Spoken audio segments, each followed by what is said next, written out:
Hello friends. इस lecture में हम डिस्कस करेंगे कुछ एमसीक्यूज़ एक्सेल से रिलेटेड। ट्यूटोरियल नंबर 1 और 2 में मैंने आपको ओवरव्यू दिया था एक्सेल का कि कौन सा कंपोनेंट एक्सेल का किस पर्पस के लिए यूज़ किया जाता है। सो उन्हीं के बेस पर कुछ क्वेश्चंस हैं एमसीक्यूज़ एक्सेल से रिलेटेड, उनको हम यहाँ पे करेंगे। उसमें सबसे पहला क्वेश्चन है, जैसे कि फॉर एग्जांपल देखिए, अगर कुछ क्वेश्चन लगेगा, कोई क्वेश्चन की जो मुझे आपको प्रैक्टिकली करके दिखाना है, तो मैं उसको आपको प्रैक्टिकली करके भी दिखा दूंगा। बट फॉर द टाइमिंग आपने क्या करना है, ये जितने भी क्वेश्चंस यहाँ पे एक्सेल से रिलेटेड इस पर्टिकुलर पीडीएफ फाइल में दिए हैं, वो सारे के सारे आपने जो है वो प्रिपेयर कर लेने हैं। कोई क्वेश्चन अगर आपको समझ नहीं आता है तो वो आप मेरे से जो है वो पूछ सकते हैं। सो फर्स्ट है, जैसे Excel is a program that is use to prepare. Excel एक ऐसा प्रोग्राम है, ये एप्लीकेशन है जिसकी हेल्प से हम जो है वो स्प्रेडशीट्स क्रिएट करते हैं। इसी से रिलेटेड बाकी सारे के सारे क्वेश्चंस होंगे। जो मुझे लगेगा आपके साथ डिस्कस करने वाला है वो मैं कर लूँगा, और जो सिंपल होंगे उनको आपने खुद अपने पॉइंट ऑफ व्यू से जो है वो प्रिपेयर कर लेना है। एग्जाम्पल्स ऑफ स्प्रेडशीट सॉफ्टवेयर्स, ये इंपॉर्टेंट क्वेश्चन है, तो लोटस 1 2 3 भी है। यहाँ पे जब आप फाइल्स के क्रिएट करते हैं, स्प्रेडशीट्स क्रिएट करते हैं, तो यहाँ पे फाइल का एक्सटेंशन जो है वो .1 2 3 ही रहता है, ये आपने ध्यान रखना है। Apple number is also a spreadsheet software. Corel क्वांटो प्रो भी जो है वो स्प्रेडशीट क्रिएट करने के लिए ही सॉफ्टवेयर यूज़ किया जाता है। सो इसका आंसर जो है वो क्या होगा, all of these. Clear. Which of the flowing was the first spreadsheet, जो पहला स्प्रेडशीट क्रिएट करने के लिए जो सॉफ्टवेयर बनाया गया था माइक्रो कंप्यूटर्स के लिए, जो हमारे डेस्कटॉप कंप्यूटर्स होते हैं, वो सॉफ्टवेयर का नाम क्या था, बिजी कैल। आपने ध्यान रखना है, बिजी कैल की हिस्ट्री भी आपने पढ़ लेनी है। VisiCalc is a program developed by Dan Bricklin in 1979। Clear. इनके आंसर्स जो है वो यहाँ पे हर पेज के बॉटम में इसके आंसर आपको प्रोवाइड किए गए हैं। देखिए next, which of the following is the popular DOS based spreadsheet package. तो डॉस बेस्ड जो स्प्रेडशीट पैकेज है वो सबसे पॉपुलर जो होता है दैट इज़ लोटस 1 2 3। इसका आंसर जो है अगर आपने चेक करना हो तो 8 का आंसर जो है वो डी ही है। क्लियर। लेटेस्ट वर्जन है एक्सेल का 2013 जो है। क्लियर। और उसके बाद अब नेक्स्ट 19 और 2022 भी जो है वो मार्केट में आने वाला है। नेक्स्ट, मैंने आपके साथ प्रीवियस भी डिस्कस किया था, जो फाइल रिस्पॉन्सिबल होती है एक्सेल को स्टार्ट करने के लिए, उस फाइल को क्या कहते हैं, तो उस फाइल का जो नाम है दैट इज़ excel.exe है। Clear. Excel uses another name for database. Another name for database, तो अनदर नेम फॉर डेटाबेस क्या है, उसको हम बोलते हैं यहाँ पे 11 का जो आंसर है दैट इज़ डी, लिस्ट भी बोला जाता है। क्लियर, आपने ये ध्यान रखना है। Next is Excel documents are stored as files called. उनको क्या बोलते हैं, तो उनको हम बेसिकली क्या बोलते हैं, जो फाइल्स होती हैं। देखिए वर्कशीट भी यहाँ पे है, आपके पास ऑप्शंस यहाँ पे वर्कबुक्स भी अवेलेबल हैं, बट हमें यहाँ पे बोला है कि Excel documents are stored as files. उन फाइल्स को क्या बोला जाता है, तो उन फाइल्स को हम जो है वो क्या बोलते हैं, वर्कशीट यहाँ पे बोलते हैं। Workbook is a collection of worksheets, तो मल्टीपल वर्कशीट्स हैं, उनके साथ एक वर्कबुक जो है वो बनाई जाती है।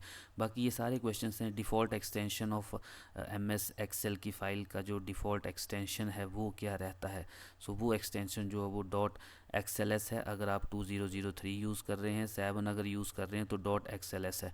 File created with Lotus 1 2 3 have an extension .1 2 3। ये इतने सारे क्वेश्चंस यहाँ पे अवेलेबल हैं, आपने काइंडली इनको पढ़ना है। जो मेरे पॉइंट ऑफ व्यू से इंपॉर्टेंट क्वेश्चन होगा वो मैं आपको बताऊंगा। जैसे मान लीजिए ये 23 है, in a spreadsheet is a number you will use calculation. तो कैलकुलेशन के ड्यूरिंग आप जिन नंबर्स को यूज़ करते हैं उनको हम क्या बोलते हैं, तो उनको हमें क्या बोलते हैं, वैल्यू बोला जाता है। क्लियर। अच्छा, एक क्वेश्चन और है, उसको मैं आपको यहाँ पे करके भी दिखाता हूँ। कई बार कहीं पे पेपर में जो वो पूछा होता है कि जब आप सेल में कोई कंटेंट आप एंटर करते हैं, एक्सेल में जब आप सेल में कोई कंटेंट एंटर करते हैं, सो वहाँ पे अलाइनमेंट्स का क्वेश्चन आता है। तो ध्यान रखना है कि अगर आप टेक्स्ट एंटर कर रहे हैं, मान लीजिए मैंने डेमो एंटर किया, ये टेक्स्ट है, तो इसकी अलाइनमेंट जो है वो लेफ़्ट रहेगी हमेशा। इसकी अलाइनमेंट जो है वो लेफ़्ट रहेगी। देखिए लेफ़्ट लाइन ऑटोमेटिकली होता है, बाकी आप इसको चेंज करना चाहते हैं आप कह सकते हैं, चेंज कर सकते हैं। बट अगर आप नंबर लिखते हैं तो ध्यान रखना है नंबर की जो अलाइनमेंट होती है वो राइट अलाइनमेंट होती है बाय डिफ़ॉल्ट, तो ये राइट साइड आ जाता है। क्लियर। अब आप इसको लेफ़्ट या सेंटर करना चाहते हैं तो कर सकते हैं, बट डिफ़ॉल्ट अलाइनमेंट्स की मैं बात कर रहा हूँ। अगर आप टेक्स्ट लिखते हैं तो उसकी अलाइनमेंट लेफ़्ट होती है, और अगर आप नंबर लिखते हैं तो उसकी अलाइनमेंट जो वो क्या हो जाती है, राइट, डिफ़ॉल्ट अलाइनमेंट्स जो बोलती है। नेक्स्ट क्वेश्चन है which of the following is not an example of value, इनमें से कौन सा क्वेश्चन, कौन सी जो ऑप्शन है वो वैल्यू नहीं है। तो आपने यहाँ ध्यान रखना है। देखिए 350 जो है वो एक इंटीजर नंबर है, 64 जो परसेंटेज है, मे 2,2013 ये एक डेट है, सीरियल नंबर 40711 ये एक जो है वो वैल्यू नहीं है। Clear. In Excel the contents of active cells are displayed in, जब आप एक्सेल में कोई काम करते हैं और जिस सेल में आप डेटा एंटर कर रहे हैं उसका जो कंटेंट है वो कहाँ पे डिस्प्ले होता है, तो वो आपने ध्यान रखना है, वो कहाँ पे डिस्प्ले होता है, फॉर्मूला बार में। ऐसे ही ये क्वेश्चंस हैं, इनको आपने जरूर पढ़ना। ये देखिए जो मैंने आपके साथ प्रीवियस लेक्चर में डिस्कस किया था, which of the following is not a valid data type, तो वैलिड डेटा टाइप यहाँ पे कौन नहीं है, करेक्टर नहीं है। A numeric value can be treated as लेवल value if it is preceded with, तो अगर आप पोस्ट ऑफ का साइन लगा देते हैं जो ए ऑप्शन है, क्लियर, सो वो वैल्यूज़ जो हैं वो लेवल वैल्यूज़ कंसीडर की जाती हैं। अगर आपने 25 का आंसर चेक करना हो तो ए ही इसका आंसर है। ये ऐसे क्वेश्चंस हैं, इनको आपने काइंडली जो वो प्रिपेयर करना है। एक्सेल से रिलेटेड मैं आपको फिर बता रहा हूँ, एक्सेल का काफ़ी कंटेंट जो है वो आपको पेपर में पूछा जाएगा। क्लियर। दूसरा है how many type of drawing objects are available in drawing tool bar, तो 12 अवेलेबल होते हैं। In the default setting Excel workbook is made up of sheets, default numbers कितनी होती हैं तो वो आपको सबको पता है, 3 डिफ़ॉल्ट शीट्स जो हैं वो वहाँ पे शो होती हैं। Excel can display up to 32 fields of data जो ये शो कर सकता है। कट कॉपी पेस्ट की ऑप्शन कहाँ पे अवेलेबल होती है, ये आपने ध्यान रखना है। नेक्स्ट है मेन्यू शो सॉर्ट फिल्टर सब टोटल डेटा वैलिडेशन, ये कहाँ पे ऑप्शन अवेलेबल होती हैं, डेटा में ऑप्शन ये अवेलेबल होती हैं। In which menu we find the pivot table, pivot table की ऑप्शन जो है वो कहाँ पे आती है, इंसर्ट में। Which menu keep the goal seek command, तो ये ऑप्शन कहाँ पे आपके पास अवेलेबल होती है, ये ऑप्शन जो है वो गोल सीक की ऑप्शन। देखिए अगर आप चेक करना चाहते हैं तो इसको मैं आपको करके दिखाता हूँ। यहाँ पे आप आएंगे डेटा में, डेटा में अगर आप यहाँ पे बट इफ एनालिसिस में जाएंगे तो यहाँ पे ये ऑप्शन जो है वो आपके पास अवेलेबल है। क्लियर। सो डेटा में डेटा टूल्स के अकॉर्डिंग ये क्वेश्चन पूछा है। अब इसका आंसर अगर आप देखना चाहते हैं तो यहाँ पे इसका आंसर जो है वो इन्होंने टूल्स ऑप्शन शो किया हुआ है 58 का आंसर अगर आप ध्यान से देखेंगे। सो 58 का जो आंसर है दैट इज़ बी। क्लियर। तो इसलिए इसका आंसर जो है वो टूल्स है, बट बेसिकली अगर इसका आंसर ढंग से देखा जाए तो इसका आंसर जो है वो आपके पास क्या होना चाहिए, यहाँ पे डेटा आंसर जो है वो होना चाहिए। ये आपने ध्यान रखना है ऐसे। सो कई बार कुछ ऑप्शंस यहाँ पे गलत भी दी हैं, जैसे देखिए ये क्वेश्चन है ये यहाँ पे गलत दिया है। सो ऐसे क्वेश्चंस को आप खुद रेक्टिफाई करके सॉफ्टवेयर को खुद ओपन करके जो है वो चेक कर सकते हैं। Which menu has function library, function library जो है वो का किस मेन्यू के अंडर आती है, तो यहाँ पे इन्होंने इंसर्ट शो किया, इसका इंसर्ट नहीं है, यहाँ पे फॉर्मूलाज है। ये देखिए आप जैसे आप देखेंगे तो फॉर्मूलाज में जब आप जाएंगे तो यहाँ पे आपके पास इंसर्ट फंक्शंस के ऑप्शंस हैं और सारे के सारे इनबिल्ट फंक्शंस जो है वो आपके पास यहाँ पे अवेलेबल होते हैं। उसी से रिलेटेड कुछ और क्वेश्चंस हैं। Which menu kept the fill command, fill command जो है वो कहाँ पे ऑप्शन अवेलेबल होती है, तो वो ऑप्शन अवेलेबल है आपके पास एडिट में। यहाँ पे कुछ क्वेश्चंस जो हैं वो 2003 के अकॉर्डिंग एक्चुअल में दिए हुए हैं, बट आपने जो प्रिपेयर करने हैं क्वेश्चंस वो 2007 के अकॉर्डिंग ही प्रिपेयर करने, क्योंकि मोस्टली उसी एप्लीकेशन को, उन्हीं सॉफ्टवेयर्स को जो है वो आज की डेट में यूज़ किया जाता है। हाइपरलिंक किस पर्पज़ के लिए यूज़ किए जाते हैं, सो आप सबको पता है हाइपरलिंक को हम क्यों यूज़ करते हैं, तो आप इसका आंसर जो है वो देख सकते हैं 72। ड्राइंग ऑब्जेक्ट के लिए, टेक्स्ट के लिए, पिक्चर्स के लिए, ये सारी ऑप्शन जो हैं वो यहाँ पे अवेलेबल हैं आपके पास। क्लियर। सो इन क्वेश्चंस को अगर आपने करना है और कोई अगर प्रॉब्लम होती है या कोई टॉपिक आपको समझ नहीं आता है तो वो आपने मेरे साथ पूछ लेना है। ये देखिए A B C etcetera are use to describe, A B C को हम क्यों यूज़ करते हैं, कॉलम्स को डिस्क्राइब करने के लिए। 1 2 3 एट्सेट्रा जो नंबर लिखे हैं वो क्या होते हैं, रोज़ हैं। Total number of rows, total number of columns कितने हैं वो हम प्रीवियस यहाँ पे डिस्कस कर चुके हैं। How many type of cell references are available in Excel, अगर सेल को आपने रेफरेंस करना हो या एड्रेस शो करना हो तो उसमें कितने ऑप्शंस जो है वो आपके पास अवेलेबल होते हैं, तो टोल है तो 3 हैं। रिलेटिव एड्रेसिंग, एब्सोल्यूट एड्रेसिंग है और एक एड्रेसिंग जो है वो और होती है, ये भी आपने ध्यान रखना। Sorry, mixed addressing. क्लियर। सो 3 कैटेगरीज हैं, absolute, relative and mixed addressing. इसको आपने पढ़ना है, अगर समझ आ जाता है तो ठीक है, नहीं समझ आता है तो आपने काइंडली मुझे बताना है, मैं आपको इसको समझा दूंगा। एब्सोल्यूट एड्रेसिंग जो है वो किस साइन, एब्सोल्यूट एड्रेसिंग जब हम मेंशन करते हैं तो कौन सा साइन जो है वो हमें शो करना पड़ता है, डॉलर का साइन हमें लगाना पड़ता है। और कहाँ पे यूज़ करते हैं तो ये भी हम जो है वो फर्दर डिस्कस कर लेंगे अगर आपको समझ नहीं आएगा तो। सो एड्रेसिंग ध्यान रखनी है आपने, एड्रेसिंग जो है वो 3 कैटेगरीज के हमारे पास अवेलेबल होती हैं। आगे क्वेश्चन है, is the data type that you type directly into a cell of worksheet. तो उसको हम क्या बोलते हैं, तो उसको हमें बेसिकली जो है वो बोला जाता है कांस्टेंट वैल्यू। जब भी आप कोई वैल्यू एंटर करते हैं तो उसको हम क्या बोलते हैं, constant value. Is use to apply auto fill in Excel. Excel में जब आप यूज़ करते हैं तो हम राइट हैंडल यूज़ करते हैं कि आप राइट बॉटम से उसको ड्रैग करके नीचे की तरफ को रखेंगे तो वो ऑटो फिल हो जाता है, खुद से कंटेंट जो है वो वहाँ पे लिखा जा सकता है। In Excel basic auto sum functions are used for calculations. कितने फंक्शंस जो है वो ऑटो सम फंक्शंस यूज़ किए जाते हैं एडिशंस के लिए, तो 149 का जो आंसर है दैट इज़ ए। अब यहाँ पे देखिए, in Excel basic auto sum functions are used, 5 लिखे हैं इन्होंने, और वो 5 कौन कौन से हैं वो अगर आपने चेक करने हो तो आप होम में आइए और ऑटो सम पे आप क्लिक कर दो, तो देखिए 5 यूज़ होते हैं, सम, एवरेज, काउंट नंबर, मैक्स और मिन। इसलिए मैं आपको बार बार बता रहा हूँ कौन सी ऑप्शन, कितनी ऑप्शंस अवेलेबल हैं, ऐसे ही क्वेश्चंस जो हैं वो आपको पेपर में पूछे जाएंगे।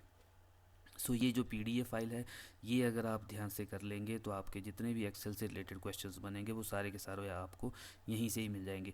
ऑपरेटर यूज़ टू पावर, जैसे 2 की पावर 15 प्रिंट करना हो तो वो आप कैसे करते हैं, तो ये एक्सपोनेंट का साइन जो है वो यहाँ पे यूज़ किया जाता है, इसका आंसर जो है वो सी होगा। पेज स्पेशल क्यों यूज़ करते हैं, जो नॉर्मल पेज स्पेशल, देखिए अगर आपने फॉर्मूला कॉपी करना हो तो आपको कॉपी करने के बाद पेज स्पेशल करना पड़ता है, ये आपने ध्यान रखना है। क्लियर। कौन सी ऑप्शन किस बार में ऑप्शन शो होती है वो भी आप ध्यान रखें। यहाँ पे देखिए एक क्वेश्चन दे दिया है, Excel would evaluate the formula equals to 20 into 10 divided by 4 into 8। So इसको आपने बॉड मास अप्लाई करना है। यहाँ पे बॉड मास का क्या मतलब होता है कि आप पहले डिवीज़न आएगा फिर मल्टीप्लिकेशन एंड सो ऑन, तो यहाँ पे 10 डिवाइडेड बाई 4 जब आप करेंगे तो इसका आंसर इसका आंसर जो आएगा वो इसका आंसर आएगा आपका 2.5। तो 2.5 को जब आप 8 से मल्टीप्लाई करेंगे, क्लियर, तो जो भी कैलकुलेशन होगी उसको फिर आपने इन 2 के साथ मल्टीप्लाई करना, तो आपके पास आंसर जो आएगा वो 400 इसका आंसर आएगा। तो यहाँ पे फंक्शन से रिलेटेड कौन सा फंक्शन क्या काम करता है, देखिए नाउ मैंने आपके साथ डिस्कस किया था कि करंट डेट एंड टाइम अगर आपने डिस्प्ले करना हो तो उस पर्पज़ से हम फंक्शन यूज़ करते हैं नाउ। और टुडे जो है वो क्या काम करता है, ये सिर्फ डेट को ही प्रिंट करेगा। बाकी इन एक्सेल फ्लोर है 35,2, ये क्या ऑप्शन शो करता है, सीलिंग है, इंट है, माइनस वैल्यू को अगर आपने प्लस में प्रिंट करना हो तो उस पर्पज़ से ऑब्सोल्यूट फंक्शन है। ये सारे ऑप्शंस जो हैं वो यहाँ पे अवेलेबल हैं, आपने इनको काइंडली कर लेना है। बाकी चार्ट की ऑप्शंस क्या थी, मैंने आपको बताया था, how many charts types are available in Excel 2007, तो इसका आंसर जो है वो 11 है। Clear. Legends are used in, legends जो है वो कहाँ पे यूज़ किए जाते हैं, तो लेजेंड्स को जो है वो हम चार्ट विजार्ड में यूज़ करते हैं। अगर आपने चेक करना हो तो 191 का ए ही आंसर है, ठीक है। तो ऐसे केसेस जो हैं वो आपको आ सकते हैं। सो मैक्सिमम क्वेश्चन आपको यहीं से ही मिल जाएंगे। व्हाट इज़ द शॉर्टकट की, अब देखिए नेक्स्ट है ये शॉर्टकट की से रिलेटेड है। तो गो टू की शॉर्टकट की क्या होती है, F5। Name the shortcut key to fill the value of just above cell. ऊपर वाले सेल में अगर कुछ लिखा हो उसको आपने नीचे पेस्ट करना है तो कंट्रोल डी यूज़ करते हैं, ये अगर आपने चेक करना हो तो कर सकते हैं। देखिए यहाँ पे लिखा है डेमो, मैं यहाँ पे कंट्रोल डी प्रेस कर देता हूँ, ठीक है। बाकी और भी चीज़ें होती हैं, जैसे यहाँ पे देखिए अलाइनमेंट से रिलेटेड फॉर्मेट सेल वाली ऑप्शन का शॉर्टकट की क्या होता है, तो कंट्रोल शिफ्ट और F आप जैसे लिखेंगे सो यहाँ पे फ़ॉन्ट से रिलेटेड या फॉर्मेट सेल्स की ऑप्शन जो है वो ऑप्शन ओपन हो जाती है, ठीक है। बॉर्डर में कितनी ऑप्शन हैं आपके पास, फिल में क्या क्या ऑप्शन होती हैं, प्रोटेक्शन से रिलेटेड क्या है, अलाइनमेंट क्या है, रैप टेक्स्ट, मर्ज सेल्स, ये सारा मैंने आपको प्रीवियस जो हमने ट्यूटोरियल डिस्कस किए थे वहाँ पे मैंने आपको ये करवा दिए हैं। फॉर्मेट सेल्स के लिए ये देखिए जो शॉर्टकट मैंने आपके साथ अभी डिस्कस किया, to open the format cells dialog box हम कौन सी ऑप्शन जो है वो यूज़ करते हैं, तो control plus shift plus F जो है वो हम यूज़ कर सकते हैं। Which command is use to close the window of Excel, so alt F4 use किया जाता है। ज़रूरी नहीं एक्सेल ही, कोई भी विंडो अगर आपने ओपन की हो तो जैसे आप अल्ट F4 प्रेस करेंगे सो जो सामने वाली विंडो होगी वो क्लोज़ हो जाएगी। तो ये सारे क्वेश्चंस जो है वो काइंडली आपने कर लेने हैं। कुछ और क्वेश्चंस हैं यहाँ पे, to activate the spell checker सबको पता है, F7 शॉर्टकट की फॉर रिसर्च। सो इसका जो है ऑप्शन वो होता है अल्ट प्लस क्लिक। इसको अगर आपने करके देखना हो तो आप देखिए डेमो सेलेक्ट किया है मैंने, मैं यहाँ पे अल्ट और क्लिक लगा देता हूँ, उसी के ऊपर क्लिक करना है। सो इससे रिलेटेड जो भी सिनोनिम्स या एंटोनिम्स होंगे वो आपके सामने, या उसके रिलेटेड जो सिंपल वर्ड्स होंगे वो आपके सामने जो है वो डिस्प्ले हो जाएंगे। Clear. Which shortcut command is use to insert the current date. Current date को अगर आपने डिस्प्ले करना हो तो कौन सी शॉर्टकट की कमांड यूज़ होती है, कंट्रोल प्लस हम जो है वो कॉलन्स लगाते हैं। Which of the following special function key allow to edit the content, F2 press किया जाता है। Which of the following shortcut key is use to format number in scientific format, तो साइंटिफिक फॉर्मेट में कौन सा जो शॉर्टकट की है नंबर को प्रिंट करने के लिए यूज़ की जाती है, तो इसका आंसर जो है वो कंट्रोल शिफ्ट प्लस एक्सपोनेंट का साइन है। क्लियर। ये जो प्रीवियस केस था F2, इसका मतलब ये है कि मान लीजिए अगर आपने यहाँ पे क्लिक किया है तो जैसे ही आप F2 प्रेस करेंगे आपका कंट्रोल जो है वो अंदर चला जाएगा, ये काम होता है। ठीक, तो ये जितनी भी मैंने आपके साथ ये PDF फाइल शेयर की है, काइंडली इसमें जितनी शॉर्टकट कमांड्स हैं, जो भी क्वेश्चंस हैं, इनको आपने डिटेल में कर लेना है और यहीं से ही आपके पास जो है वो क्वेश्चंस बन जाएंगे। मोस्टली क्वेश्चंस हमने डिस्कस किए हैं। क्लियर।